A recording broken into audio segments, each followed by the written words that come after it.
আল্লামা দেলোয়ার হোসেন সাইদি রহমতুল্লাহ আলাইহির বিচারের জন্য বিচার কার্যকর হয়েছিল, সেদিন বাংলাদেশের রাজপথ 103 জন শহীদের বিনিময়ে রঞ্জিত হয়েছিল। আমরা সেই বিচার পাই নাই। বন্ধুরা আমার, আন্তর্জাতিক ট্রাইব্যুনালের নামে যুদ্ধ অপরাধীর ট্যাগ লাগিয়ে এদেশের মেধাবী উলামায়ে কেরামদেরকে ফাঁসির কাস্টে ঝুলানো হয়েছে। ওয়াতাসিমু বিহাবলিল্লাহি জামিআন ওয়া লা তাফাররাকু, সাদাকাল্লাহুল মাওলানাল আযীম।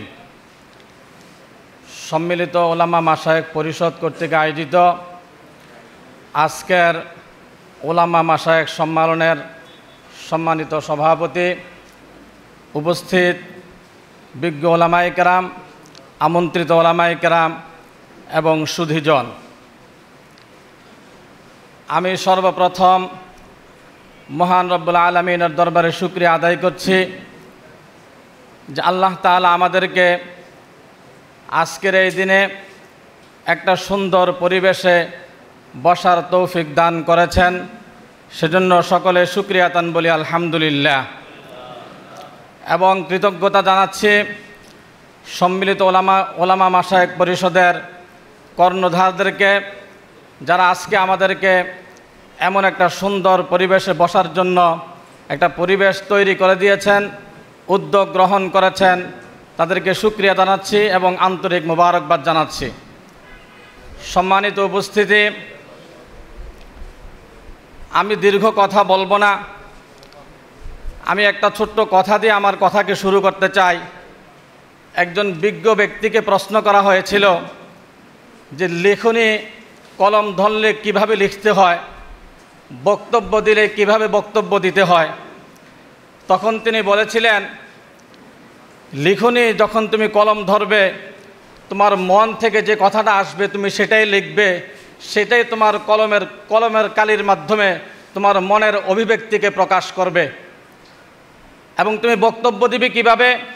বক্তব্য দিবে এভাবে, পরিবেশ পরিস্থিতিকে সামনে নিয়ে তোমার মন থেকে যে কথাটা বেরিয়ে আসবে, অকুত ভয়ে তোমার মন থেকে যে কথাটা বেরিয়ে আসবে, সেটাই তোমার মনের কথা, সেটাই তোমার বক্তব্য।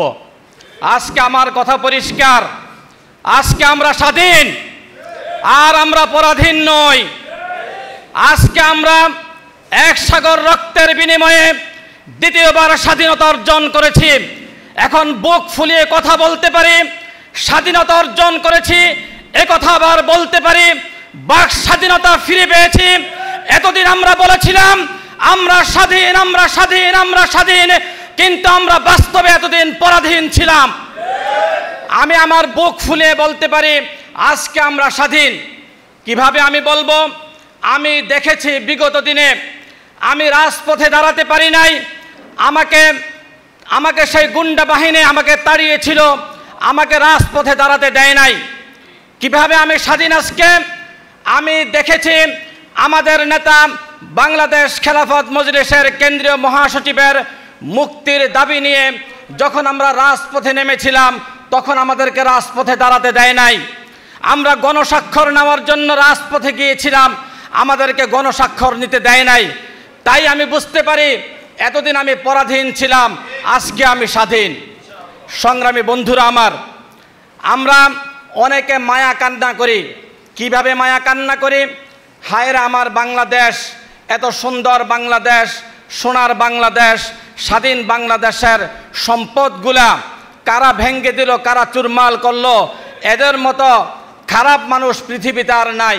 কিছু কিছু মানুষ সাধু সেজে আমাদের সামনে এত সুন্দর কথা উপস্থাপন করে। আমি তাদেরকে স্মরণ করিয়ে দিতে চাই, আপনি 2001 সালের ইতিহাস ভুলে গেছেন। ফতুয়া বিরোধী রায় হওয়ার পরে বিবারিয়াতে 7 শহীদের রক্তে রঞ্জিত হয়েছিল বিবারিয়ার রাজপথ। আমরা সেই বিচার পাই নাই।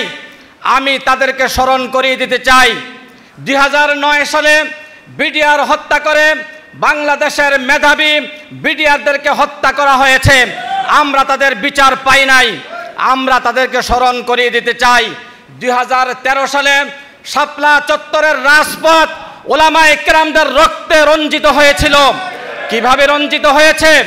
শুধুমাত্র আমরা ঠিক বলে এখানে শেষ করে দেই।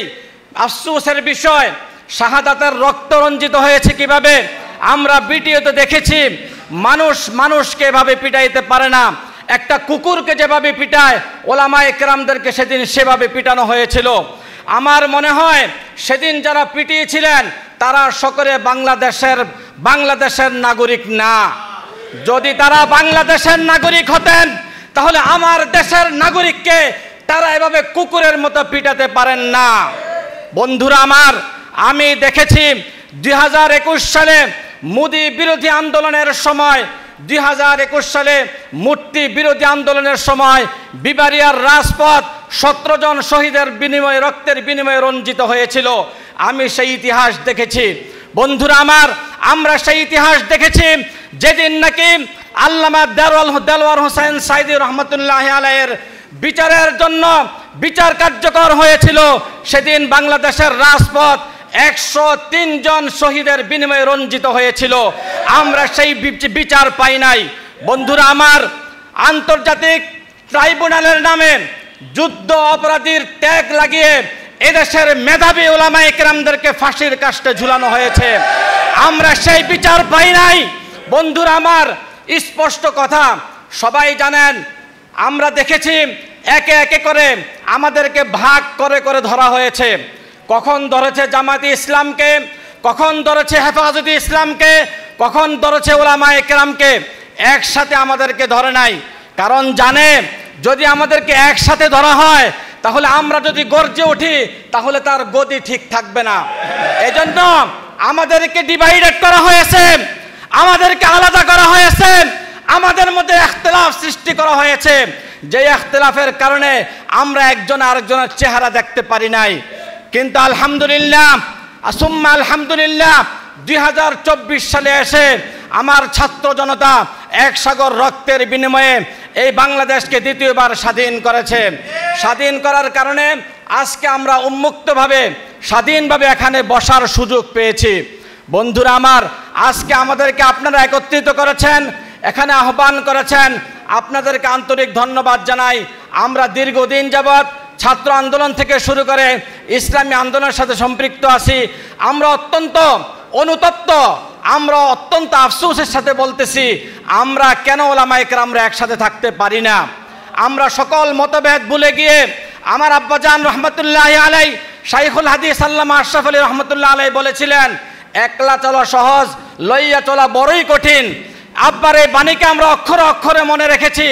আমরা 10 জন 10 মতের হতে পারি, আমরা এক একজন এক এক ঘরের হতে পারি।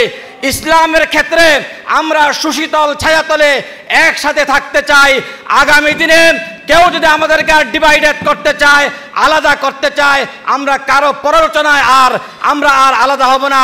আমরা সকলে এক থেকে আগামী দিন আমরা আমাদের কর্মসূচিকে আমরা সামনের দিকে এগিয়ে নিয়ে যাব।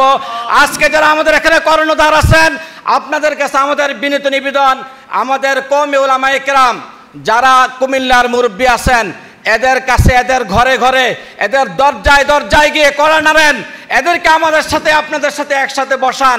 তাহলে আমরাও আপনাদের সাথে একসাথে বসে আগামী দিনে একটা মডেল কুমিল্লা উপহার দিতে চাই। এই আশাবাদ ব্যক্ত করে আমি আমার বক্তব্য শেষ করলাম। খোদা হাফেজ। বাংলাদেশ জিন্দাবাদ। হেফাজতে ইসলাম বাংলাদেশ জিন্দাবাদ।